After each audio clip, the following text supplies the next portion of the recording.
So in this video, we're going to talk about combat. If you notice in the text card on the video before on movement, and this one as well, movement and firing is in the same sequence. So you move and fire. The goal of fire combat is to damage an enemy vessel in such a manner as to either slow it down through rigging damage, that's aiming for the sails, or to sink it or cause it to strike its colors, and that's usually through the hull. The fire combat mechanics follows this process, and I'm going to explain this, and then I'll try to give examples along the way. 1. An active moving ship, that is the phasing player, the person whose turn it is. An active moving ship selects a target that is within both range and line of sight. French here, he sees this guy here, he wants to fire at him. Very good. 2. The enemy may conduct defensive fire against the enemy ship, either by the target vessel or another vessel within line of sight and range. So, for those of you who are not the phasing player, if Frenchie here decides to hit at the, the Canopus, that's the name of this ship, the Canopus doesn't have to fire back, but the Atlas can. Maybe the Canopus wants to fire at something different. He could save his shot for his turn, and then this guy here could take the shot at Northumberland. 3. When firing either offensively or defensively, the firer, and that's the term for the person firing, firer determines the amount of firepower available that can be hurled at the target.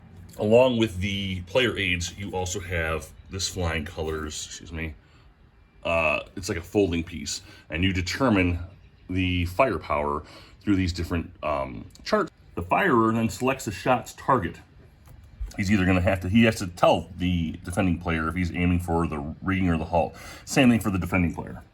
If there is a possibility of a rake, and I'll talk about that later, the firer determines if the shot is a rake. The firer rolls his die and then determines the result of the shot. Any damage resulting from the shot is applied against the target ship, and the firing vessel is marked with the appropriate broadside marker. Okay, and that's for both sides. So if the defensive fire comes along, same thing. The active vessel, after applying any damage from defensive fire, may then return fire against the originally selected target or may withhold the declared attack. So Northumberland, he wanted to attack Canopus. Canopus fired first. Now I get to take my shot. I can't change targets, but I can either shoot at him or I can withhold the attack altogether. Maybe I did that on purpose to feign him and make him shoot and lose his port side firing. All right, you could do that. You can fake out the other player on purpose. Maybe I'm not worried about saving him. Maybe I have other ships, and I took some damage, took one for the team, so that he's no longer able to fire on his next active round. You can do all that. The active vessel then continues its move and may possibly fire again at another target. And we'll get into more detail on that pretty soon here, but you move and you fire. In order to fire at any vessel, you have to move at least one hex. You have to spend at least one MP. It includes backing sails. We'll get into it further, but what happens is you have to make a move first before you can fire. And that includes backing sails, but you have to expend at least one movement point, then you can fire. You keep moving, and then if you have more broadsides to fire, you can take another shot. So let's talk about expending the MPs. Okay, it's called fire limitations. A ship may fire twice per turn, once from both sides of the ship. So I'm looking at the Northumberland here. But you can only fire either after you have expended at least one MP. So we talked about that, right? So you have to move at least one. So if I'm, let's say, running or reaching, I can move one, fire, 2, 3, 4, or whatever, and then fire again. Backing sails is considered an expenditure of movement points, so you can use that. Or when you're doing wearing, remember wearing costs a movement point as well. So when I wear and I turn my ship, that also fulfills the requirement, so he can shoot if he's able to when he's doing the wearing. If a ship is grappled or anchored, grounded or fouled, or adrift, he can still fire then. Yeah, the only time he can fire when he doesn't have to expend is when he's under those conditions.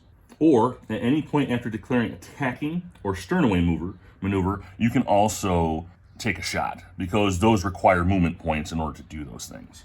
A ship may fire both broadsides simultaneously or at different times during its move. Each broadside is resolved separately. So your choice, you could take a shot, move, and take another shot, or you can move into a position and take shots at both. The next thing we're going to talk about is masked broadsides. So in this scenario, let's say we have a ship. The English want to fire at the Northumberland here, the French ship. Canopus wants to fire at said ship, but Atlas B has moved in. Now, if you remember, we talked about this on these double hex ships like the Canopus and the Atlas and the Northumberland. This is your port side, that is your starboard side. Now, during the movement, Atlas just happens to be here. Canopus can no longer fire. In fact, you have to mark it that it's a fired port for the remainder of that turn so that you remember that you cannot fire at all. So during that whole sequence of play, this Canopus cannot fire onto any ships because you have Atlas in front of it. So just something that you should be aware of. So be careful as you're maneuvering your guys. Even if Atlas is doing a pass along on the side, like he's coming up from the rear to the side, same thing. If any ship that's friendly sits in this hex where his guns can fire from, you have to mark it a fired port. You can't use it for that turn, for that activation. Small ships. So small ships, apparently there was a rule back in the day. It was ungentlemanly, and I believe that because there was a lot of rules in war back then that were considered, rogue or savage, and you wouldn't do it. Big ships, that's fourth rate and higher, these are usually the longer ships here, would never fire upon smaller ships. Smaller ships are messenger ships, or they might be scouts mainly. They wouldn't be used for, you wouldn't use a scout ship normally to fire upon a bigger ship. And the bigger ships would never fire upon the smaller ship. Unless your small ship fires upon the bigger ship. There are certain circumstances where you might want to use your small ship to fire onto the bigger ship. However, if you do, then you've given permission for that ship to fire upon you. That is actually a rule in the game. It was page 11, and it's called mixed fleets. So yes, the rule is big ships, that's rate 4 and higher, cannot fire upon small ships, but the small ships can fire on them at any time. But if you do, the rules are broken. Small ships can fire upon other small ships freely, and that's just the gentlemanly rule. So let's get into line of sight. Now, this is important. I brought out the book to show you directly because I think this is a little bit more clear than I could on the actual piece of paper. So the way this works is in order to fire an enemy ship, a clear line of sight must be available between the attacking and target ships. The hex is occupied by friendly and enemy ships, block line of sight. I'll show you that here in a second. So to determine if line of sight is available, draw imaginary lines between the centers of both the attacking ship's bow and stern hexes. So this is the attacking ship. All right, you have to go from the center of these hexes, one here, and you're gonna make a little triangle to the bow hex of your enemy ship and to the stern of your enemy ship. So it's making these little triangles. I don't know if you can see them on paper here. All right, and if you could do that, then you have a full line of sight to that ship, and you could do a full broadside onto that ship. So in this example, A is perfect, no problems. However, B is not. So the bow hex of our ship, of our attacking ship, hits him, and it comes back to the stern, no problem. That's partial. The bow hits B, no problem. But if you notice, I don't know if you can see that dotted line is very, very subtle, but that dotted line of the stern that finishes the triangle goes through the hex. We're not worried about the actual ship. The ship's in that hex, but because that little dotted line goes through the hex where the ship is located, that's considered blocked. So this would be a partial broadside, and there are ramifications for using partial versus a full broadside.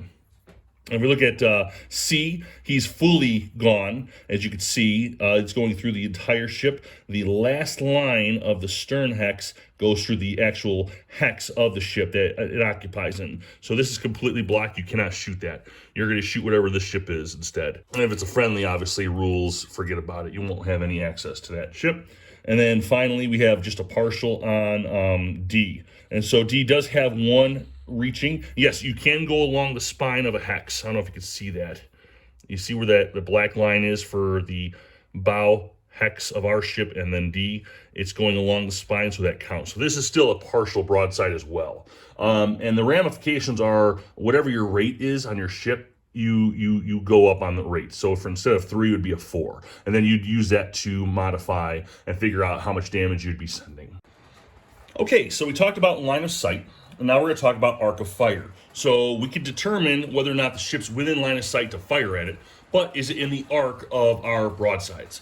All right, now A ship may only fire at targets that lie fully or partially within the firing broadside or arc of their cannon. Now, there's an exception. It's called chase guns, but that's an optional rule. I never discuss the optional rules unless the designer recommends it. A ship's arc of fire starts from the center of its bow and stern hex and extends outward through all hex sides to either side of the ship. All the hexes that lie fully or partially within this arc are subjected to attack. So let me explain. Bow hex, which is right here, if you can see that. So it's going to extend outward. Remember, this is the bow rake. That's the stern rake. Unless you have chase guns, you can't fire in them.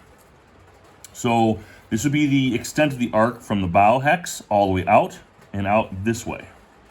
So the Alexander, which is the French ship, is well outside of that range. The Northumberland is well within that range because remember, the bow hex goes out this way and then out that way. So he's well in range. The Aleu is outside that range, just barely. His butt is just outside of that stern hex center. And then if you look over here, you've got the Imperial, and she's well within inside that firing arc. So that's the example. This guy's out, that guy's out, but these two are well within it. And that's your arc of fire. Swivel and pivot guns. Gunboats having an undamaged relative rate of T. There's some that are rated T, not any number. Oared vessels. I'll show you what one looks like. You see that 4 that's got a gray around it on the Asia? The Asia right here. Technically, that's an oared vessel. So there's men on board as well as the sails that have oars. That's an oared vessel. Gunboats, oared vessels, and vessels noted as being pivot armed in the scenario instructions may fire at any range, any target outside of their broadside's arc. So the scenario will tell you if you can fire outside of that arc, if you have an oared vessel, which Atlas B is not an oared vessel, and a gunboat. This guy here, excuse me, is a gunboat. All right, that is the Phaeton. All right, he's got that circled, that grade circled 5 in that corner. I don't know if you can see that. Let me throw him up there towards you. Sorry, he's a little blurry. Right there, see that circled grade 5? Yeah, that's a gunboat. So he can fire outside his arc and in the rake line. So let's just remove him here. Okay, he'd be able to shoot any of these guys. There's negative dice roll modifiers, but he can shoot at anybody. So now let's talk about wind effects, especially for firing, because this is going to become important later. So there's 2 terms you should know. There's leeward, and then there's broadside, okay? So leeward is when you are firing with the wind. So if I'm firing at my enemy here, okay, you got the Alexander and you got the Atlas, okay? I'm sorry, you can barely see that. Very good. So the wind is here, it's blowing this way, and I'm firing at Atlas into Alexander. All right, that's called leeward. I'm firing with the wind. I'm either reaching or I'm beating, okay? Either way, I'm firing along with the wind. I'm going with the direction of the wind. The reason that's important to know is that when you fire at these ships, your hull is pointing down more. Your cannons are pointing down with the hull. Remember, this is cannons, old school, right? So you don't have the ability to hit the rigging as easy as it would be to hit the hull. So you'd get a negative modifier trying to hit the riggings, all right? However, if you're firing broadsides, that is, you're firing against the wind, you're just firing from the same side of the ship as the wind is blowing into, so that's broadside, going into the enemy being the French ship. This ship is now tilting this way, right? He's going from here to here because the sails are blowing him back. Now you have a positive modifier if you're hitting the rigging, because now your cannons are no longer just sitting, one way. They're actually tilting, right? Your whole ship is moving. This was a real tactic back in the day. If you watch movies or like my introductory video for this game, he yells and screams, "Fire as she berths." That means as the ship is going back, as going forth, as she's berthing, rising out, hit her.